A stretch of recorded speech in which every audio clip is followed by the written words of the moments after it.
Hello guys, welcome back to our channel. TS inter students ఎవరైతే ఉన్నారో మీ అందరికీ good news అనమాట. రిజల్ట్స్ యొక్క రిలీజ్ డేట్ వచ్చేసింది. అలానే మనకి ఏవైతే 9+3 మార్కులు యాడ్ చేస్తున్నారో వాటి గురించి కూడా స్పష్టత అయితే వచ్చిందనమాట. రిజల్ట్స్ యొక్క రిలీజ్ డేటు, అలానే మార్క్స్ యాడింగ్ ప్రాసెస్, వీటన్నిటి గురించి మీ అందరికీ క్లారిటీ ఎక్స్ప్లెనేషన్ చేయబోతున్నాను. ఏవేవి మార్క్స్ మీకైతే యాడ్ చేస్తున్నారని చెప్పేసి ఆ క్వశ్చన్ పేపర్తో సహా మీకైతే ఈ వీడియోలో చూపించబోతున్నాను. అలానే మ్యాథ్స్ క్వశ్చన్ పేపర్, అలానే కెమిస్ట్రీ క్వశ్చన్ పేపర్ కూడా మీకు చూయించి ఎన్ని మార్క్స్ అనేవి యాడ్ చేస్తున్నారని చెప్పేసి క్లియర్‌గా మీకైతే ఎక్స్‌ప్లెయిన్ చేస్తున్నాను. మీరు చేయవలసినది ఏం లేదు. ఒకవేళ మీకు ఆ క్వెషన్ పేపర్ కావాలనుకుంటే మన టెలిగ్రామ్ గ్రూప్‌లో ఉంది. ఏ క్వెషను రాంగ్ వచ్చింది, ఏది కరెక్ట్ క్వెషన్ అని చెప్పేసి నేను మన టెలిగ్రామ్ గ్రూప్‌లో పెట్టాను. ఒకసారి త్వరగా వెళ్ళైతే కింద డిస్క్రిప్షన్‌లో లింక్ ఉంది. ఆ లింక్ మీద క్లిక్ చేసి జాయిన్ అయ్యి అక్కడికి వెళ్లి చెక్ చేసుకోండనమాట. ఓకే. మనం ఇక లేట్ చేయకుండా అయితే తెలంగాణ ఇంటర్ రిజల్ట్స్ గురించి అయితే మనమైతే స్పష్టత అయితే తెలుసుకుందాం అనమాట.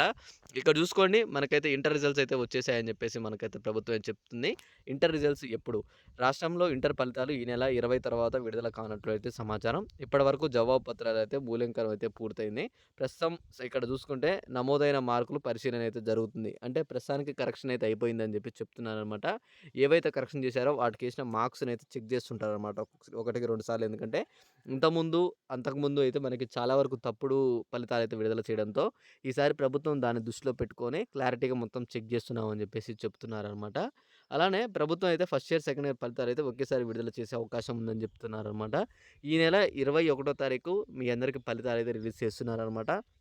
ఎవరైతే ఇంటర్ స్టూడెంట్స్ ఉన్నారో మీ అందరికీ రిజల్ట్స్ అయితే ఈ నెల 21 తారీఖు రిజల్ట్స్ అయితే వస్తున్నాయి. మీరేం వరి కానవసరం లేదు. రిజల్ట్స్ ఎలా చెక్ చేసుకోవాలని చెప్పేసి నేను తర్వాత కూడా వీడియోస్ చేసి మీకు అందిస్తాను. అలానే మీరు ఇంకొకటి ఏం చేస్తారంటే, ఈ మార్క్స్ యాడింగ్ విషయంలో ఎవరెవరికి యాడ్ చేస్తారని చెప్పి అడుగుతున్నారు కదా! ఈ మార్క్స్ యాడింగ్ అనేది తప్పకుండా ఎవరైతే క్వెషన్ అటెంప్ట్ చేసిన వాళ్ళు ఉన్నారో వాళ్ళకి మాత్రమే ఈ మార్క్స్ యాడింగ్ అనేది జరుగుతుందనమాట. మిగతా వాళ్ళకైతే మార్క్స్ యాడింగ్ అయితే చేయరు. ప్రస్తుతం మీరు ఆ క్వెషన్ నెంబర్ అయితే వేసి ఉండాలి. ఆ క్వెషన్ అట్లీస్ట్ అటెంప్ట్ చేసినా సరే మీకు మార్క్స్ అయితే వేస్తారు. కానీ వితౌట్ మీరు అటెంప్ట్ చేయకుండా, ఆ క్వెషన్ నెంబర్ కూడా వేయకుండా ఖాళీగా వదిలేసి వచ్చిన వాళ్ళకైతే ఆ క్వెషన్ యొక్క మార్కులు అయితే యాడ్ చేయరనమాట. ఎల్ఏక్యూలో, ఎస్ఏక్యూలో మార్క్స్ అయితే మనకైతే యాడ్ అవుతున్నట్టు ఒక క్లారిటీ ఇన్ఫర్మేషన్ ఉంది. ఆ క్వెషన్ ఏవేంటి కావాలనుకుంటే ఇప్పుడే డిస్క్రిప్షన్‌లో ఉన్న టెలిగ్రామ్ గ్రూప్‌లో జాయిన్ అయ్యి అక్కడికి వెళ్లి చెక్ చేసుకోండి. మీకు అక్కడ క్లారిటీ ఇన్ఫర్మేషన్ అయితే దొరుకుతుంది. ఓకే. మీ అందరికీ ఈ వీడియోలో క్లియర్‌గా అర్థమైంది అనుకుంటున్నా. అర్థమైతే ఒక లైక్ చేయండి. మీ ఫ్రెండ్స్‌కి అయితే షేర్ చేసేయండి. ఇలాంటి మంచి మంచి అప్డేట్స్ మీరు గాని, మీ ఫ్రెండ్స్ గాని మిస్ కావద్దనుకుంటే ఛానల్‌ని అయితే సబ్స్క్రైబ్ చేసుకోండి. Okay. Thanks for watching. Thank you guys. జై హింద్.